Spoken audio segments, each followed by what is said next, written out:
Le concept de la journée, c'est vraiment mettre à l'épreuve la créativité de nos jeunes designers de Montréal en lançant quelques défis de comment améliorer le système de transport en utilisant la transparence, le open data qui est maintenant disponible. Donc, la Ville de Montréal a de l'information qui est disponible. Le STM aussi, en prenant ça avec un petit peu de créativité de la part de nos créateurs, y a-t-il moyen de l'utiliser pour rendre plus facile la vie des utilisateurs de transport à Montréal? Il faut toujours faire des concours, à mon avis, pour tout ce qui est domaine créatif. Ça donne de la chance à tout le monde.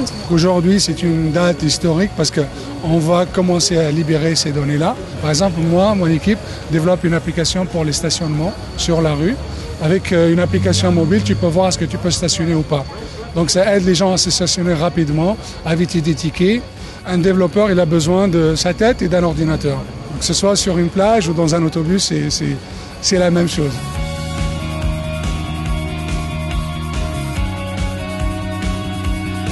J'applaudis la démarche de la Ville qui travaille souvent avec la communauté de développeurs. C'est pas la première fois qu'un événement comme ça est organisé. Là, c'était avec la STM, d'où l'idée du autobus des créateurs. Je trouve que la Ville va sur la bonne voie là-dessus. C'était une bonne occasion pour discuter avec d'autres personnes sur des problèmes similaires.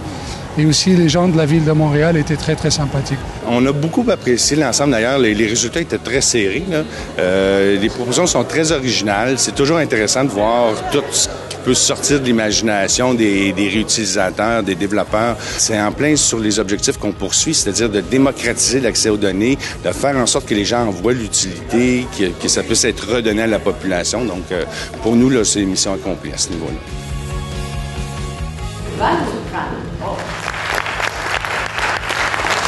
J'ai développé Biximo, donc ça permet de trouver un vélo le plus proche ou bien un point d'ancrage le plus près. Puis cette année, dans le fond, il y a beaucoup de gens qui m'envoient des courriels qui demandent des pistes cyclables, est-ce qu'on peut les voir sur la carte, les pistes cyclables, puis j'ai toujours répondu peut-être.